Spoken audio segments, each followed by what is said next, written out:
उत्तर प्रदेश की राजनीति में विधानसभा चुनाव 2027 का गणित अभी से साधने की कोशिश चल रही है।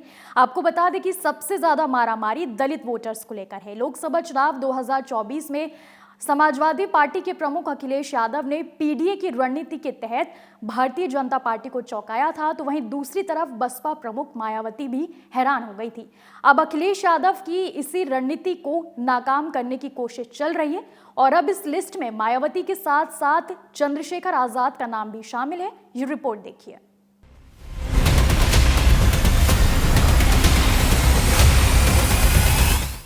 चंद्रशेखर आजाद ने चला तुरूप का इक्का, सीएम योगी को लिखा लेटर कर दिया खुलासा। अखिलेश यादव की बढ़ने वाली है टेंशन। आखिर ऐसा क्या हुआ जो चंद्रशेखर आजाद अखिलेश यादव को अपना दोस्त मानते थे? उन्होंने ही एक ऐसा खुलासा किया जो अखिलेश की राजनीति को बैकफुट पर धकेलने के लिए काफी है। आखिर अखिलेश के सबसे बड़े सियासी दुश्मन मुख्यमंत्री योगी आदित्यनाथ को चिट्ठी लिखने की नौबत आई तो क्यों आई? क्या जिस तरह से अखिलेश दलित वोटर्स को अपने पाले में लाने के लिए गंभीरता दिखा रहे हैं, ये खुलासा उसी का तो परिणाम नहीं है? जी हाँ, उत्तर प्रदेश में विधानसभा चुनाव जैसे जैसे नजदीक आ रहे हैं, वैसे वैसे दलित वोटों को लेकर सियासी घमासान तेज होता जा रहा है। चंद्रशेखर ने मुख्यमंत्री योगी आदित्यनाथ को पत्र लिखकर मांग की है कि 2012 से 2017 तक की सपा सरकार की नियुक्ति प्रक्रियाओं की जांच कराई जाए। इस पत्र में चंद्रशेखर ने दावा किया 2012 में यूपी लोक सेवा आयोग ने एआरओ पदों के लिए 78 SC/ST अभ्यर्थियों का चयन किया था, लेकिन सपा सरकार ने जानबूझकर उन्हें नियुक्त नहीं किया। ये संविधान और आरक्षण नीति का घोर उल्लंघन है। चंद्रशेखर ने इसे द्वेषपूर्ण और दलित विरोधी मानसिकता का परिणाम बताया। चंद्रशेखर का आरोप है कि सरकार ने संवैधानिक आरक्षण नियमों का पालन नहीं किया और हजारों योग्य अभ्यर्थियों को रोजगार से वंचित कर दिया।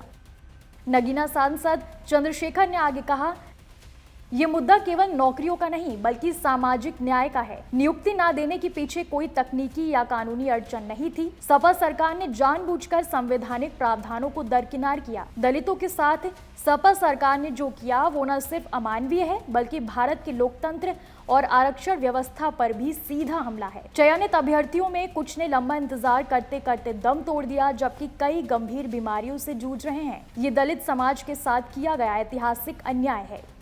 चंद्रशेखर ने याद दिलाया कि सपा की छात्र इकाई लोहिया वाहिनी पहले भी बाबा साहेब आम्बेडकर की मूर्ति को खंडित कर उस पर अखिलेश यादव का चेहरा चिपकाने जैसा कृत्य कर चुकी है। ये मामला उस समय SC/ST आयोग तक पहुंचा था और FIR भी दर्ज हुई थी। चंद्रशेखर ने मुख्यमंत्री योगी आदित्यनाथ से अपील की है कि वो इस मामले को गंभीरता से लें और उन दलित युवाओं को न्याय दिलाएं जिनका हक छीना गया।